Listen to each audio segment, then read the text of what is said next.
duduk. Sebelum memulai pembelajaran, kita biasanya membaca doa sebelum belajar. Tolong Raffi dipimpin kawannya untuk berdoa. Mari berdoa.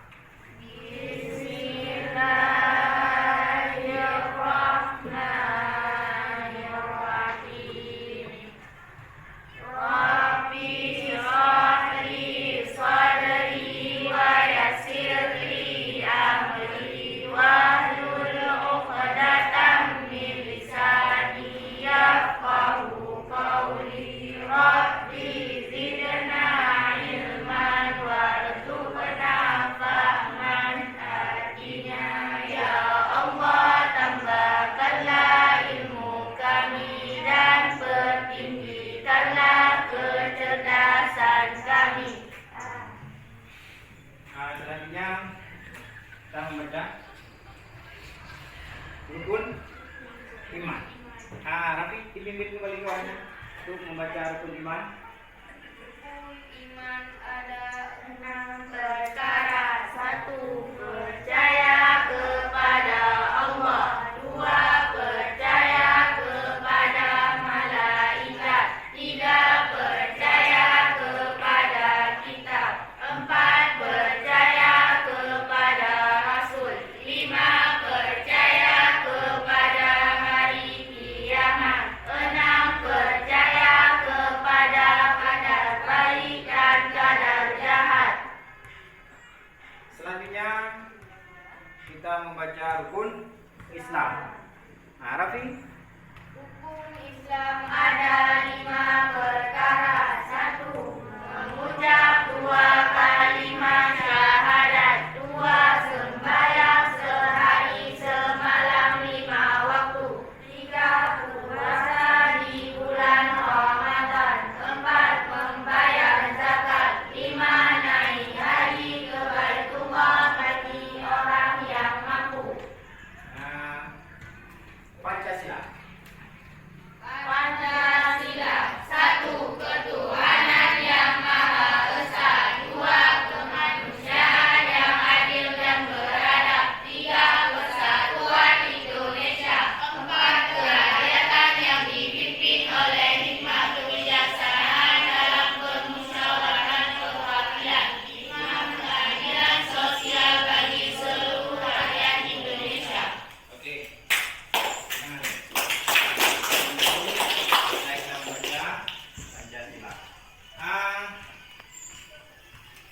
Saya lihat ada 2 yang tidak hadir. Yang pertama siapa? Kera. Kemana dia? Sakit. Yang kedua Emma Malianti. Kemana? Sakit juga. Tidak ada keterangan. Kepada yang sakit, kawan kita yang sakit, kita mendoakan supaya cepat sembuh. Kepada kawan kita yang tidak sekolah tanpa keterangan, kita doakan ya sehat-sehat saja ya. Jangan nanti ada musibah kadang dia tidak memberi keterangan kepada kita di sini. Makanya kita harus mendoakan yang terbaik bagi yang tidak hadir hari ini. Sebelum pembelajaran, ada yang kurang sehat? Ayo, kurang sehat? Sakit? Tidak? Ngantuk? Tidak juga ya. Ada yang sakit? Ada yang kurang sehat? Ada yang tidak siap belajar? Silakan melaporkan.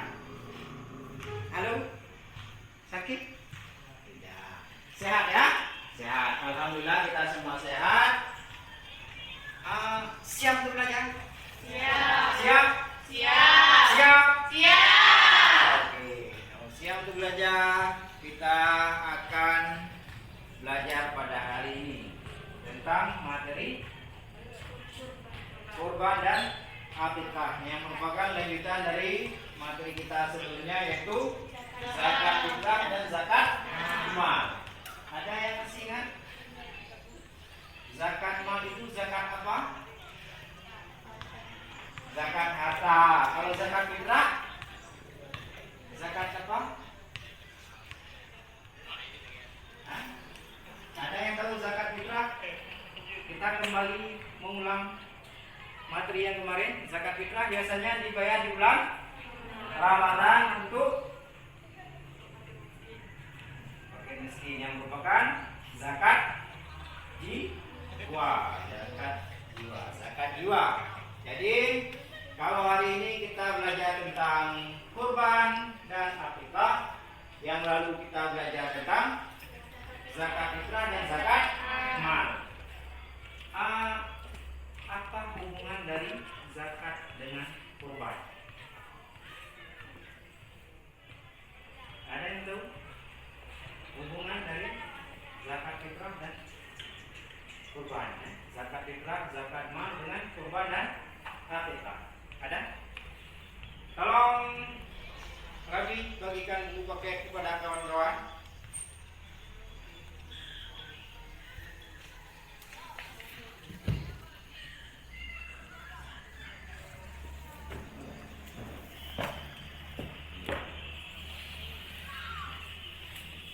Boleh bantu kawannya sebelum bagikan buku paket kepada kawan-kawan. Jadi apa kaitannya dengan kurban, akikah, zakat mal dan zakat fitrah? Ini kaitannya dalam hal dengan kegiatan sosial. Hubungannya dengan kegiatan sosial. Apabila kegiatan sosial ini kita lakukan, maka akan memberi manfaat bagi umat. Zakat itu berkaitan dengan hubungan sosial kita antara sesama masyarakat, antara orang kaya dengan orang miskin. Jadi kalau kita melaksanakan kurban dan akikah dengan benar, kalau kita melaksanakan zakat dengan benar, maka kita sudah membantu orang-orang miskin, mengangkat harkat dan derajat orang-orang miskin. Jadi apa tujuan kita belajar kurban dan akikah? Tujuan kita mempelajari kurban dan akikah itu apa? Ada yang tahu? Kita belajar kurban, kita belajar tentang akikah, tujuannya untuk apa? Ada yang tahu? Tujuh protein.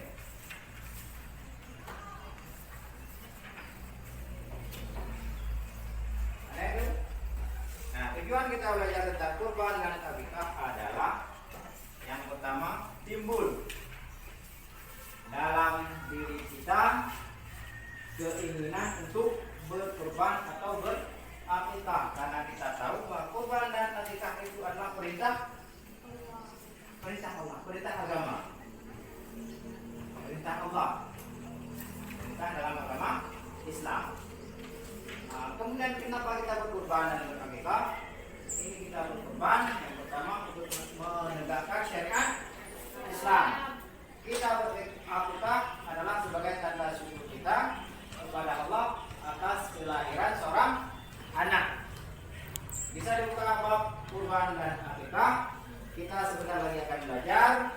Kita akan mempelajari tentang bagaimana ketentuan, apa pengertian kurban, apa pengertian akikah, apa ketentuan-ketentuannya, apa syarat-syaratnya, dan bagaimana dan apa dalil-dalil tentang kurban dan akikah.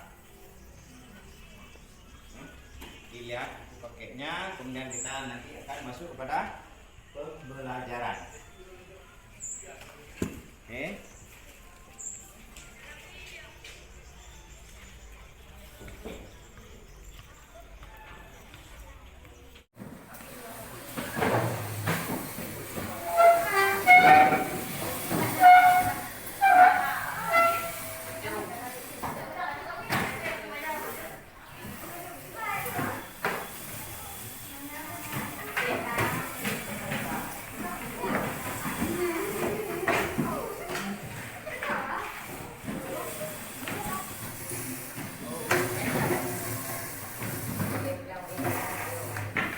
Kelompok 3 sudah siap, kelompok 2 masih dalam proses, kelompok 1 sudah siap. Oke, masuk ke kelompok.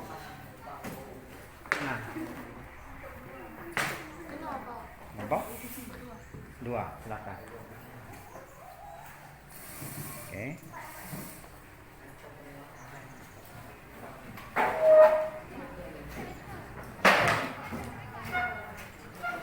Oke. Kemudian nanti ada tugas dikerjakan. Ada tugas nanti dikerjakan. Kerjanya secara berkelompok, bekerja bersama-sama, bukan kerja sama tapi bekerja bersama-sama. Jadi jangan ada yang duduk-duduk. Nanti bagi tugas, ada yang menulis, ada yang mencari jawaban, ada yang nanti di presentasi. Nanti jawaban kalian ini akan kita presentasikan di depan kelas. Kemudian ada kelompok nanti yang menanggapi, yang membuat pertanyaan, ada kelompok yang menjawab pertanyaan. Oke.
Sudah selesai? Belum?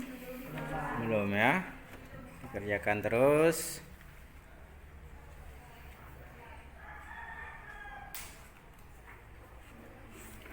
Didiskusikan. Diskusikan bersama.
Assalamualaikum warahmatullahi wabarakatuh. Waalaikumsalam warahmatullahi wabarakatuh. Berdirinya saya di sini ingin mempresentasikan hasil kelompok saya, yaitu kelompok 2, yang menjelaskan tentang ketentuan-ketentuan hewan kurban dan akikah. Tata cara menyembelihkan hewan akikah. Yang pertama yaitu berniat menyembelih hewan akikah karena Allah Subhanahu wa taala. Menggunakan pisau yang tajam, hewan dihadapkan ke kiblat, membaca basmalah dan takbir, memotong tenggorokan dan urat leher hingga putus, membaca doa agar akikahnya diterima Allah Subhanahu wa taala. Yang kedua yaitu waktu pelaksanaan akikah. Waktu pelaksanaan akikah berlangsung sejak anak dilahirkan sampai menginjak usia balik. Setelah memasuki usia balik, tuntutan akikah dari seorang ayah bubur. Dalam kondisi demikian, lebih baik si anak melakukan akikah untuk dirinya sendiri. Akikah paling afdal dilaksanakan pada hari ke-7 dari kelahiran si bayi sesuai keterangan hadis. Syarat-syarat hewan kurban. Yang pertama yaitu hewan tersebut diniatkan untuk kurban saat disembelih atau sebelumnya. Yang kedua, hewan kurban harus sehat, tidak boleh cacat. Ketiga, untuk kambing domba minimal harus sudah berusia 1 tahun atau sudah berganti gigi. Keempat, untuk kambing biasa minimal berusia 2 tahun. Keenam, untuk unta minimal berusia 5 tahun. 7, untuk sapi dan kerbau minimal berusia 2 tahun. 8, disembelih pada tanggal 10 Dzulhijjah dan di hari tasyrik pada tanggal 11, 12, dan 13 Dzulhijjah. Yang saya baca tersebut merupakan utara. Kemudian lambung kirinya berada di bawah, lambung kanan di atas. Jadi untuk sebelah sini ke bawah, ini ke atas. Itu maksudnya. Kemudian yang keempat apa?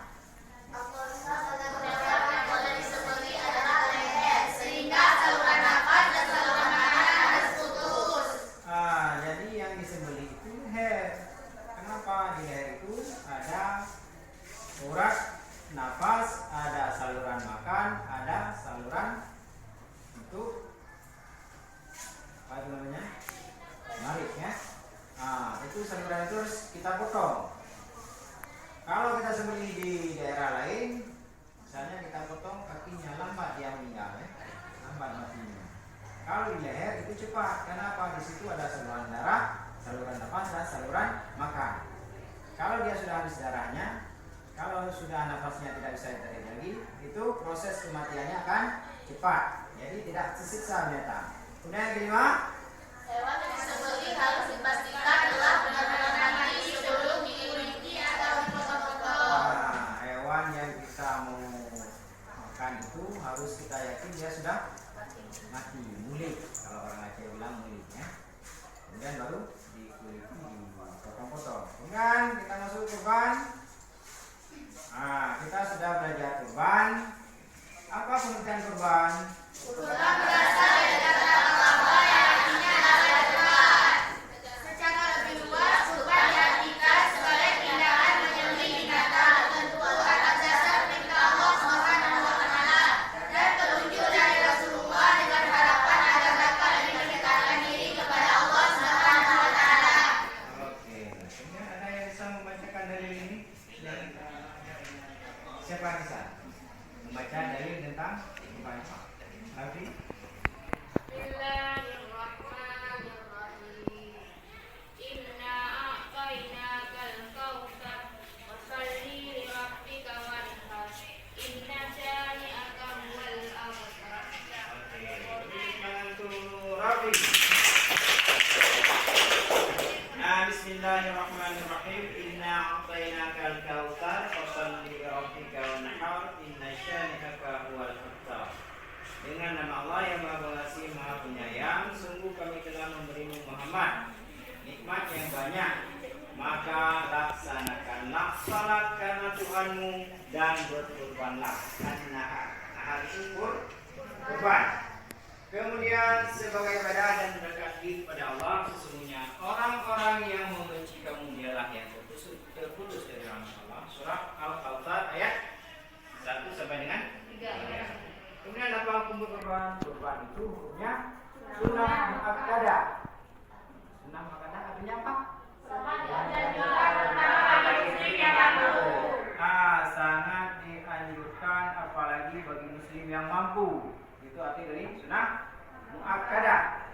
Kemudian ada hadis Rasulullah sallallahu alaihi wasallam, man wajada sa'atan falam yudhi fala yaqrabanna musallana, rawahu Ahmad wa Ibnu Majah. Artinya, man wajada, barang siapa mempunyai kemampuan untuk berkorban, kemudian dia tidak mau berkorban, apa yang dikatakan Nabi? Fala yaqrabanna musallana, jangan mendekati tempat salatku. Artinya orang-orang yang tidak mau berkorban, orang-orang yang mampu tidak mau berkorban, orang ini tidak boleh dekat-dekat dengan Rasul. Gimana di hari akhir nanti? Ya, kita tidak mendapat syafaat dari Rasul. Kemudian ada 4 jenis hewan yang bisa digunakan untuk kurban apa saja?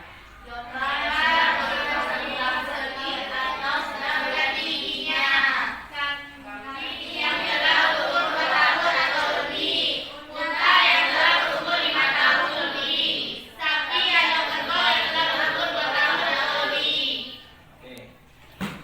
Ini ada 4 jenis hewan yang bisa digunakan untuk berkurban. Kalau untuk berakikah apa saja? Domba dan kambing atau kibas ya. Itu yang bisa digunakan untuk berakikah. Kemudian syarat-syarat untuk hewan kurban atau akikah yang pertama nah,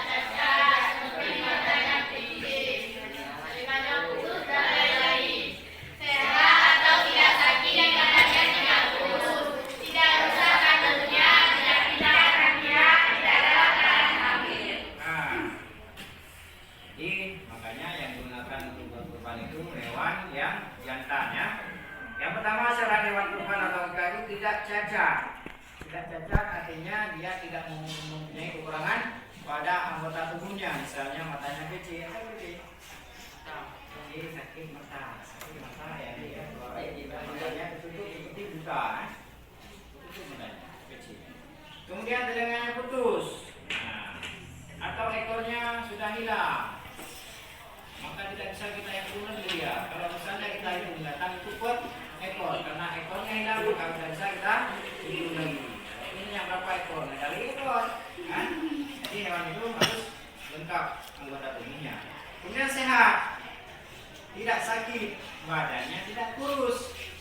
Nah, jadi yang kurus itu binatang yang kurus tidak boleh dijadikan kurban atau akikah, karena untuk kurban atau akikah itu harus hewan yang baik, karena akan kita gunakan sebagai sedekah kita. Kemudian tidak rusak tanduknya. Tidak rusak maksudnya apa? Tidak patah tanduknya, tidak tanduknya tinggal belah. Kemudian tidak pincang wanita. Jadi kalau wanita 1 ekor, pimpinannya harus 2 ekor, kan? Nah, kalau laki-laki makan, perempuan makan 1 piring, nggak boleh. Kalau untuk makanan nggak boleh. Itu makanan tetap sama ya. Ini untuk sedekahnya harus banyak yang laki-laki. Kenapa kita harus dia dianjurkan untuk berakikah? Ini ada hadis Rasulullah SAW, "Kullu ghulamin muhtanun bi aqiqati atba'u anhu yauma sa'ati wa yuqlaqu ra'suhu wa yusamma rawahu Ahmad wa Tirmidzi." Apa artinya? Bahwa setiap anak itu tergadai dengan akikahnya yang disembelih pada hari ke-7, kemudian itu rambutnya dengan nama yang baik. Ini aturannya semuanya. Akikah itu dilaksanakan pada hari ke-7 kelahiran anak.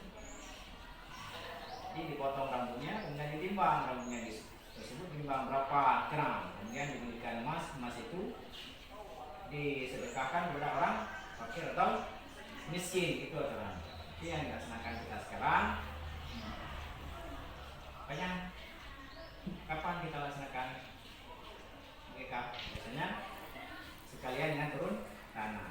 Padahal yang disyariatkan akikah itu kita potong kambing, kita sembelih kambing, kemudian kita masak, kemudian kita bagikan, kita bagi. Bukan kita undang orang ke rumah, tapi harus kita bagi. Bedanya dengan kurban itu dibagi daging mentah. Hukum menyembelih akikah bagaimana?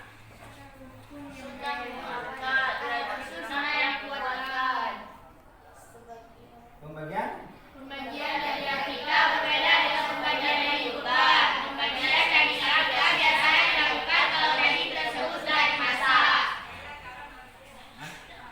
Itu yang kita pelajari hari ini. Apa yang dapat kita ambil kesimpulan? Apa arti dari kurban? Pertama, pengertian kurban.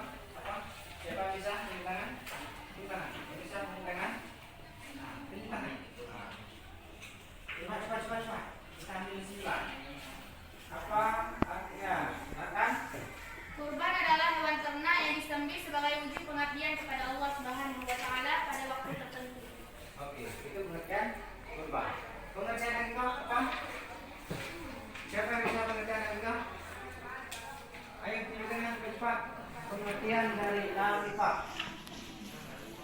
Apa itu Alika? Apa itu Alika? Tunjuk tangan kalau bisa. Oke. Pengertian akikah adalah penyembelihan hewan pada hari pencukuran rambut anak yang baru lahir dalam satu keluarga, baik anak laki-laki maupun perempuan. Oke. Yang bisa menyebutkan dalil tentang kurban siapa? Siapa bisa membaca dalil tentang kurban? Ayo cepat. Yang bisa. Oke. Silakan. Bismillahirrahmanirrahim. Inna a'tainakal kautsar fasalli li rabbika wanhar. Inna syani'aka huwal abtar. Sadaqallahul adzim. Oke. Inilah yang bisa kita pelajari pada hari ini tentang pembelajaran kurban dan akikah. Seperti yang saya katakan tadi waktu mengulas bahwa kita berkurban dan berakikah itu yang pertama untuk menimbulkan rasa empati kepada orang-orang fakir dan miskin. Kita bisa makan daging setiap hari misalnya, tapi orang miskin ini kadang-kadang tidak makan. Kita bisa makan 3 kali sehari. Orang miskin kadang-kadang cuma 1 kali sehari. Makanya kita harus memunculkan dalam diri kita sifat mau empati. Empati itu apa? Turut merasakan penderitaan orang lain, bukan hanya simpati. Simpati itu cuma kasihan melihat. Tapi empati itu timbul dalam diri kita untuk memberi kepada orang lain, bukan hanya menerima dari orang lain, tapi memberi kelebihan yang kita miliki, kelebihan harta yang kita miliki, kita sedekahkan kepada orang lain. Dengan bersedekah kepada orang lain, maka akan timbul silaturahmi antara orang kaya dengan orang miskin, orang berada dengan orang yang tidak berada. Jadi kita harapkan ke depan kita akan membuat program. Program kumpul uang sama-sama, kita kumpul per minggu misalnya, kita buat kelompok, ada 7 orang dalam satu kelompok, kita beli sapi atau kambing untuk kita sembelih di hari raya kurban. Gimana, ada yang setuju? Setuju ya, oke, alhamdulillah setuju. Jadi kita buat misalnya kelompok 7 orang, ini kita kumpul uang untuk apa? Untuk membeli. Hasilnya nanti sudah terkumpul banyak, kita beli 1 ekor. 7 orang ekor lembu. 7 orang. Kalau kami 1 orang. Jadi kita nanti hari raya Idul Adha kita serahkan kepada panitia kurban untuk dipotong dan dibagikan kepada orang miskin. Munculkan sikap mau berkurban mulai dari sekarang. Kita kumpul sedikit uang jajan, 2 tahun atau 3 tahun sudah terkumpul misalnya 2 juta, sudah bisa kita pakai untuk sama-sama beli seekor kambing. Jadi kalau seorang dari kalian bisa membeli seekor kambing, berapa banyak kalian di sini kita undang orang miskin kambing kurban di hari raya. Itu kita programkan ke depan. Harus ada program dari OSIS ya. Mana OSIS? Ada OSIS ya. Nah, kita programkan ke depan supaya kita mampu berkurban. Demikian saja yang dapat saya sampaikan. Ada yang bertanya? Tidak ada. Sudah jelas? Ya. Jadi ke depan kita akan melanjutkan dengan mempraktikkan berkurban, mempraktikkan menyembelih hewan. Kita kumpul uang, nanti sama-sama kita beli ayam 2 ekor, kita sembelih. Ya, beli ayam kita sembelih. Nanti maka kita lihat bagaimana menyembelih yang benar. Dan ke depan pembelajaran adalah bagaimana mempraktikkan menyembelih hewan. Demikian saja. Sebelum kita menutup pertemuan hari ini, kita akan membaca doa salawat. Silakan kami dipimpin tuannya berdoa dan salawat. Mulai berdoa.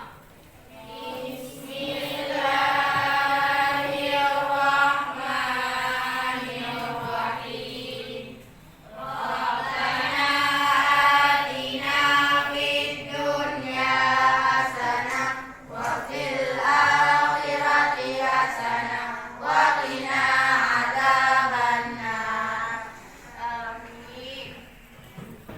Assalamualaikum warahmatullahi wabarakatuh. Waalaikumsalam